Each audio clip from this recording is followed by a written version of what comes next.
Mutual funds सही है, ये वाला टैगलाइन तो डेफिनेटली आपने कहीं ना कहीं सुना पढ़ा या देखा होगा। लेकिन क्या म्यूचुअल फंड सभी के लिए सही है? जी हाँ, इस बात पर बात करना बहुत ही ज़्यादा ज़रूरी हो गया है। क्यों? क्योंकि म्यूचुअल फंड धीरे धीरे रिच क्लास से निकल करके आज लोअर मिडिल क्लास के भी पोर्टफोलियो में आ चुका है। ऐसे लोग जो कि मार्केट के बारे में बहुत ज़्यादा जानकारी नहीं रखते, उनको भी आजकल बैंक से, finance companies, insurance companies mutual fund sell कर रही हैं। और वाकई में म्यूचुअल फंड आज उनके पोर्टफोलियो में यानी कि उनकी इन्वेस्टमेंट स्ट्रेटजी में एक बड़ा हिस्सा बन चुका है। ऐसे में म्यूचुअल फंड के ऊपर जानकारी रखना, उसके नेगेटिव पॉइंट्स को जानना और कैसे ये पूरा एक सिस्टमेटिक एसआईपी यानी कि जिसे हम एसआईपी समझते हैं, सिस्टमेटिक इन्वेस्टमेंट प्लान, वो आपको सिस्टमेटिकली रिच से पुअर भी बना सकता है। तो चलो फटाफट से म्यूचुअल फंड के बारे में जानते हैं और समझते हैं इसको क्रिटिकली, क्योंकि आज हम म्यूचुअल फंड की खूबियां नहीं, कमियां गिनाने वाले हैं। तो अगर अब तक वीडियो को लाइक ना किया हो तो इसे लाइक कर देना, क्योंकि इस तरह की वीडियो बहुत ही कम वायरल होते हैं। अपनी इन्वेस्टमेंट पे ज़्यादा रिटर्न कमाने के लिए आज लोअर मिडिल क्लास और पुअर क्लास भी म्यूचुअल फंड्स में इन्वेस्ट करने लगा है। ऐसे में उसे म्यूचुअल फंड कितना लेना चाहिए, इस पर कोई बात ही नहीं कर रहा।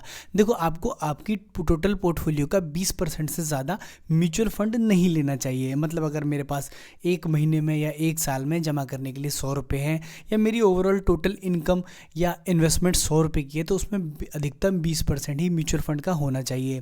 लेकिन आज जो इंश्योरेंस कंपनी म्यूचुअल फंड के प्लान्स बेचती हैं, वो कंप्लीटली उनकी सारी की सारी सेविंग्स को म्यूचुअल फंड में लगा देते हैं। फॉर एग्जांपल, अगर एक पर्सन की कैपेसिटी 50,000 रुपये सालाना पे करने की है प्रीमियम, तो उसको जनरली एक ऐसा प्लान थमा दिया जाता है जिसे हम यूनिट लिंक्ड इंश्योरेंस प्लान कहते हैं, जो कि कंप्लीटली म्यूचुअल फंड के ही रिटर्न्स पर बेस्ड होता है। ऐसे में उसका सारा का सारा पैसा कहीं ना कहीं म्यूचुअल फंड में फंस जाता है ना। तो ऐसे में रिटर्न आए ना आए, बहुत सारी चीज़ें हैं जिनको हम यहाँ पर डिस्कस करने वाले हैं। सबसे पहले ना हम म्यूचुअल फंड को ही क्रिटिकली एनालाइज करेंगे। प्रेजेंट टाइम की बात करें तो एफआईआईज जो है वो ना पैसा निकाले जा रहे हैं मार्केट से, है ना। एफआईआईज को अब मार्केट पर, भारतीय बाज़ारों पर उतना यकीन नहीं रहा है, तो वो पैसा निकाल रहे हैं। अब जो रिटेलर्स हैं ना, वो तो डेली धंधा करते हैं, ट्रेड करते हैं, डेली खरीदते हैं और बेचते हैं। अब ये जो डीआईआईज हैं, जो बेसिकली म्यूचुअल फंड कंपनी है ना, ये जो आपको हर दूसरे दिन म्यूचुअल फंड की कोई ना कोई स्कीम बेचने में लगी हुई हैं और कंटिन्यूस आपसे पैसा उठा रही हैं, ये इन एफआईआईज के बेचे हुए शेयर्स को खरीद रही हैं। अभी तो ये अच्छे दाम पर खरीद रही हैं, लेकिन इन फ्यूचर ज़रूरी नहीं है कि ये दाम इसी तरह से ऊपर की तरफ राइज करें या फिर एक कांस्टेंट प्राइस पर कंटिन्यू करें। बिकॉज एफआईआईज जब पैसा निकाल लेगा और रिटेलर धीरे धीरे डेली ट्रेड को इतना भाव नहीं देगा, तो डीआईएस ने जो पैसा हमारा इन्वेस्ट किया है वो कहीं ना कहीं नीचे भी जा सकता है ना। तो म्यूचुअल फंड हालांकि रिस्क का गेम है, but individual mutual fund investor रहता है, उसे अपने पैसे को सेफ ऑब्जेक्टिव के साथ लगाने का आइडिया ही म्यूचुअल फंड में सूझता है ना।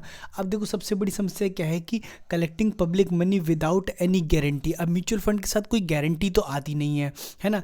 कंपनीज आज की डेट में अगर मैं देखूं तो लगभग 40 से 50 कंपनीज ऐसी हो गई हैं मार्केट में जो अपने अपने म्यूचुअल फंड्स लेके आ रही हैं। और अगर स्कीम्स की बात करूं तो 1500 से लेकर के 1800 डिफरेंट तरह की स्कीम्स हैं, चाहे वो फ्लेक्सी कैप हो, स्मॉल कैप हो, लार्ज कैप हो, मिड कैप हो ना, मल्टी कैप हो। इस तरह की बहुत सारी स्कीम्स हैं, 1500-1600 स्कीम से भी ज़्यादा स्कीम्स हैं, 50-60 कंपनीज हैं जो म्यूचुअल फंड में कूद गई हैं।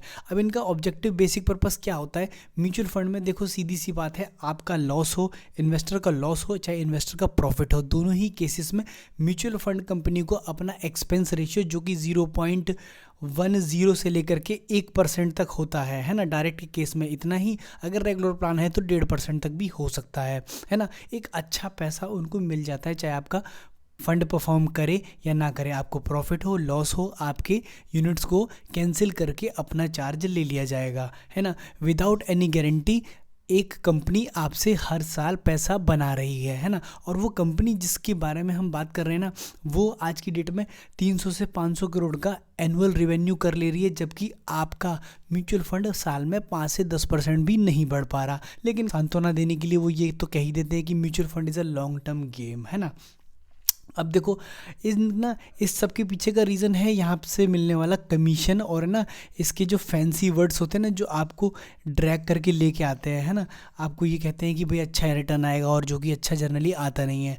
और इनके जो फैंसी वर्ड्स होते हैं ये बड़ा अच्छा प्रचार वगैरह करते हैं और आपको म्यूचुअल फंड लेने के लिए फोर्स करते हैं, सेंटिमेंट्स को ऐड करके इन्वेस्टर के कि भाई आप डेफिनेटली इसमें पैसा कमाएंगे XYZ। और हालांकि लास्ट में एक डिस्क्रिप्शन भी बताया जाता है कि mutual fund are subject to market risk, है ना, बट अल्टीमेटली जो इसका ऑब्जेक्टिव है ना वो कहीं ना कहीं कमीशन कमाना ही रह गया है।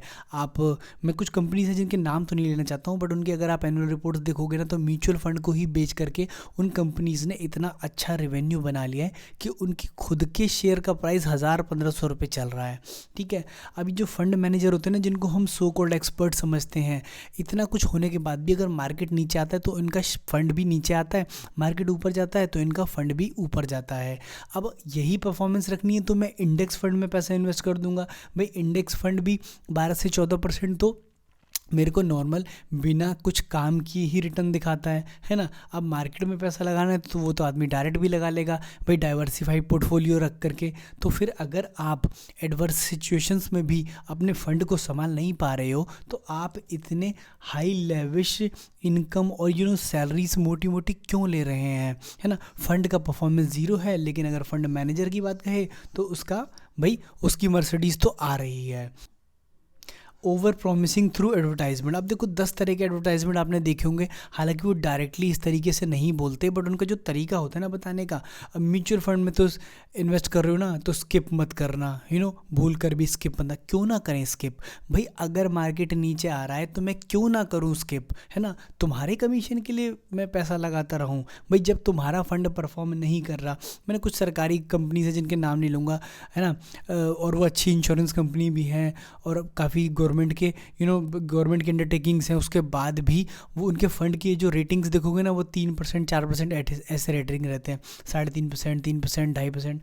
उनके फंड का परफॉर्मेंस भी एकदम बकवास होता है, लेकिन फिर भी उनमें भर भर के पैसा लगा हुआ है। क्यों? इन्वेस्टर का बिलीफ है, और ऐसे बिलीफ की वजह से वो अच्छा अपना खुद का कमीशन बना रहे हैं। फंड भले ही आगे बढ़े नहीं बढ़े, परफॉर्मेंस अच्छी आए, रिटर्न्स मिले नहीं मिले, बट अपना तो कमीशन आता है जी, है ना। Under performance versus index. आप देखो ना भाई 15, 20, 25 साल की अगर बात करें तो हाँ कुछ फंड्स ऐसे हैं जिन्होंने अपने बेंचमार्क को बहुत ही ज़्यादा बीट किया है, लेकिन मोस्टली आप ऐसे देखोगे ना कि भाई बेंचमार्क के आसपास ही चल रहे हैं। अब जो बेंचमार्क होता है ना वो कई शेयरों का एक बंच होता है, तो अगर मैं सिर्फ इंडेक्स में ही लगा दूँ, समझ रहे हैं, इंडेक्स में ही लगा दूँ तो भी अगर परफॉर्मेंस लगभग सेम आ रही है तो मैं आपको कमीशन किस बात का दूंगा, है ना।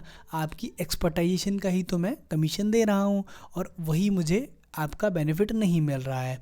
अब अगर बात करें तो ordinary investor carries all burden. तो देखो भले ही तुम्हारा फंड मैनेजर कितना भी एक्सपर्ट हो, रिस्क तो इंडिविजुअल का ही है। तो अगर सारा रिस्क मेरा है तो पैसा आपका किस बात का है। अगर एक फंड मैनेजर की सैलरी की बात करूँ, उसकी सैलरी को अगर हम साइड में रख दें, उसके पर्क्स को साइड में रख दें, ऑफिस के एक्सपेंस को साइड में रख दें, तो ये सब मिलाने के बाद भी इतना नहीं बनता कि एक म्यूचुअल फंड कंपनी 400, 500, 600 करोड़ रुपए का एनुअल प्रॉफिट जनरेट करे, जो कि बिल्कुल गलत लगता है मुझको। और ना security exchange board of India को इस चीज़ पर बहुत ज़्यादा ध्यान देने की ज़रूरत है कि म्यूचुअल फंड से कंपनीज अगर पैसा इतना ज़्यादा बना रही हैं, है ना, तो इन्वेस्टर का पैसा कहाँ है, वो पैसा क्यों नहीं बना पा रहा। और अगर वो नहीं बना पा रहा है, अगर उसका लॉस चल रहा है, तो लॉस पर कोई भी कमीशन चार्ज करने का राइट ना रखे, है ना।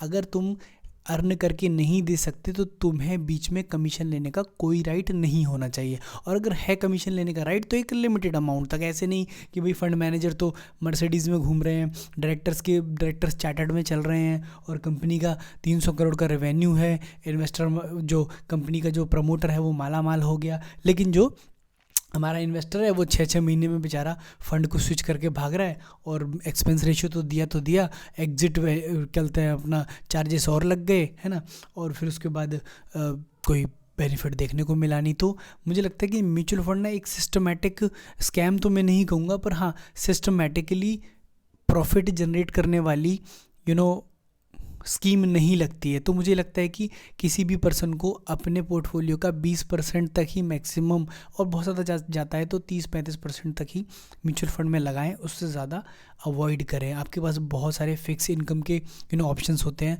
तो जो पुअर क्लास है, लोअर मिडिल क्लास है, वो बहुत ज़्यादा म्यूचुअल फंड और मार्केट पर डिपेंड ना करें, है ना। और ख़ासकर ये जो आपके जो एजेंट्स होते हैं, म्यूचुअल फंड एडवाइज़र्स होते हैं, इनके बहुत ज़्यादा झांसे में आकर के अपने सारे पैसों को म्यूचुअल फंड में बिल्कुल भी डालने की ज़रूरत नहीं है, ठीक है। तो समझ ही रहे होंगे मैं क्या कहना चाह रहा हूँ। हालांकि इसको ज़्यादा मैं ब्लेम तो नहीं कर सकता। इस वीडियो में जो भी बताया गया है उसे सच में दिल पे ना लें, किसी भी तरह की एडवाइस ना माने, क्योंकि भाई कंपनी भले ही आपको कितना भी लूट ले, but security exchange of board of India का क्लियरली गाइडलाइन है कि कोई भी ऐसे अनरजिस्टर्ड पर्सन ऑनलाइन आकर के आपको किसी भी तरह की इन्वेस्टमेंट एडवाइस नहीं दे सकता, अगर वो सेबी के साथ रजिस्टर्ड नहीं है। और ठीक है ना, आप समझ रहे हैं ना।